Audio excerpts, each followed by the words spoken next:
Hey, Reg here, and welcome back to the vlog. So today I am going to bring you another smoothie. It's day 42 of my 60-day raw food challenge.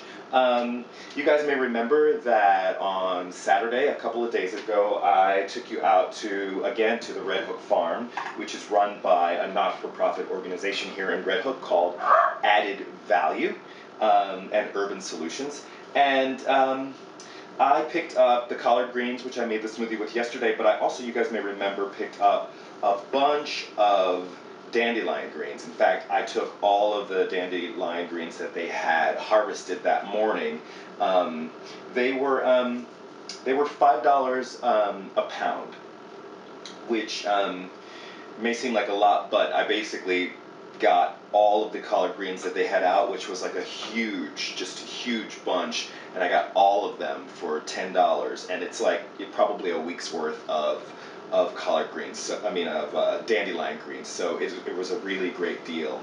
Another awesome thing about having access to a farm, especially when there's an organization that's running it for the community, is that not only do I know that this is local and that they're the lowest food miles, there's just zero food miles. I mean, they were walked 40 feet from raised beds there on the farm to the market where they're being sold very inexpensively, but also they provide opportunities for people from the community to actually go and volunteer, and you can work on the farm, so you can actually play a role in the growing of the food that then you'll be eating. Okay, so that's just another great thing about having access to a community farm, to an urban farm, is that there are opportunities for people who aren't as familiar with the way food is grown and where food comes from, especially young people, to actually get their hands into the dirt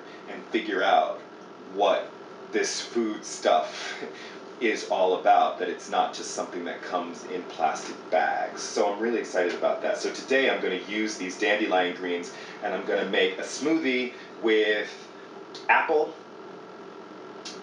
and banana and just a little bit of lemon juice. As our liquid today, you guys may be wondering why I don't just use water. One of the reasons that I don't use water is that I'm actually trying to up my calorie intake, because I'm trying to make sure that I get to 3,000 calories a day.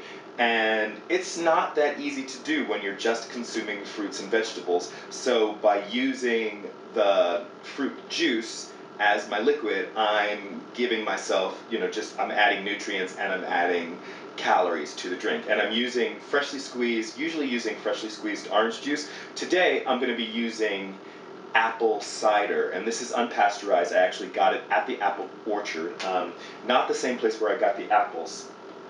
I'm going to talk about the apples a little bit today. Apples are tough. Apples are on that list of the dirty dozen fruits and produce where you can almost be certain that pesticides were used. And for these apples, the farmer who grew these apples also provided a bunch of the other produce at the Added Value Farm. And this farmer is a natural farmer and does his best not to use pesticides. And the way he approaches farming is that he'll start without using pesticides. He'll start using all natural methods. And then if he sees that the crops are being overrun, in this case the apples, if he sees that the apples are being overrun, he'll start to take measures to get rid of the insects that are destroying the crop. So then he's actually just working to save the crop. And he uses sort of like a tiered approach, where he'll start with the least, I want to say, he won't start with pesticides. He'll just start with methods that may, cut down on the insect population, and then ultimately, if he has to, he'll just go ahead and spray. So, just keeping in mind that sometimes it's not just about the farmer being lazy. Sometimes it's about the farmer just really trying to save the crop at some point. And where these apples came from, I don't know for sure, and I didn't ask if ultimately this farmer had to use pesticides, but I can just see from the blemishes that this is not an apple that was simply sprayed in wax. This is a very, very imperfect apple, and its imperfections to me make it perfect. So today, again, we're just creating a simple smoothie. I'm going to the freezer. I'm just going to pull out some ice.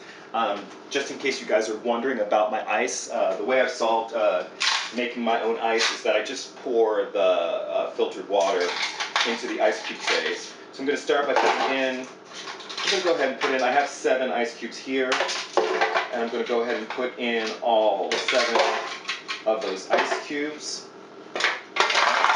And then the next ingredient I'm going to add are my apples. I have 1 apple already peeled and cut. I'm peeling them because I'm not certain whether, I'm not certain whether or not pesticides had to be used on these apples, and so just to play it safe, I'm going to peel them. It's unfortunate to have to peel an apple because there's so many vitamins and nutrients that are in the skin. So if you can get your hands on an apple that you know has not been sprayed, where you can take advantage of eating the skin, then you certainly should. Otherwise, peel the apple, because you don't want to be consuming pesticides, unless you don't care. It's totally up to you.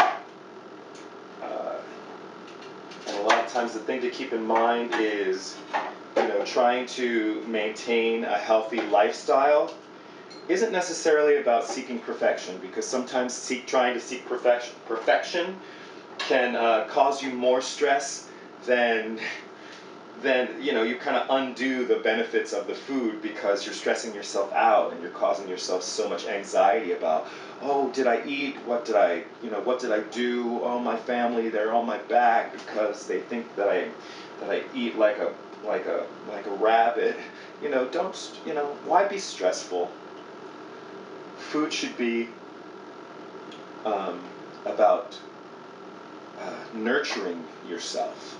Eating should be about nurturing yourself. And so if your eating is stressful, then you're not necessarily being nurtured. Okay, so there I've added, I didn't count it out for you. I'd already broken up 3 bananas, and you saw me peel and break up 1 more, so that's 4 bananas. And 2, I'd say medium-sized apples are so far added to this. And now I have a bunch of greens. I don't know what to call this. I'm going to say this is 3 cups of dandelion greens. I'm going to take a wild guess and say 3 cups of dandelion greens. You may be noticing that my fruit proportion to my green proportion is just very high. Some people say that it's best to keep proportions of like 60% greens and 40% fruits. But again, I'm trying to get my, keep a very high calorie count, and it's just really difficult to do that. I didn't get all my stuff set up before I started today, so shame on me. So, also I'm going to add 1 cup of my cider. And I told you guys in my blog yesterday that sometimes I add the liquid first, sometimes I add the liquid last. It really doesn't matter, because the liquid just has a way of getting to the bottom. And finally, I'm adding the juice from half a lemon, right? And so dandelion greens, if you're not familiar with them, if you've never had them, they can be really, really bitter. So you just want to prepare yourself for that. And that is one of the reasons why I'm just...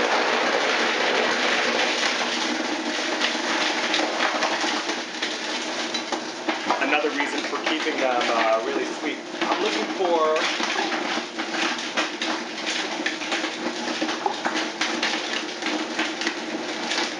the little plastic top for the blender, can't find it. It's alright. It's going to be a little noisy.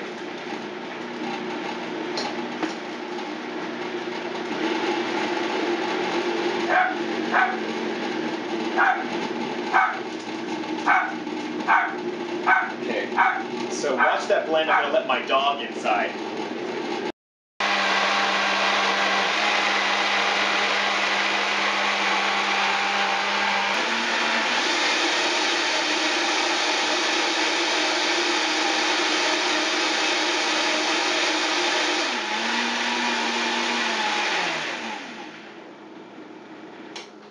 Okay, so I believe the trick is done. So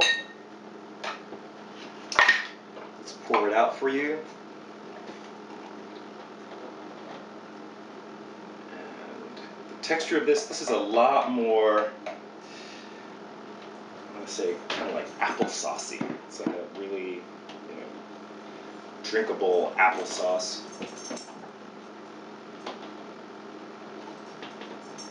Oh, that's great. Now this smoothie, it maintains a lot of the spiciness of the dandelion greens, but it really brings the bitterness way down. So you're getting all of the rich flavor of the dandelion greens. Um, the banana is amazingly masked under the sweetness of the apple and that spiciness of the dandelion green. So it's a really different flavor. It's a flavor that's really unique, and that's why I really like to use dandelion greens.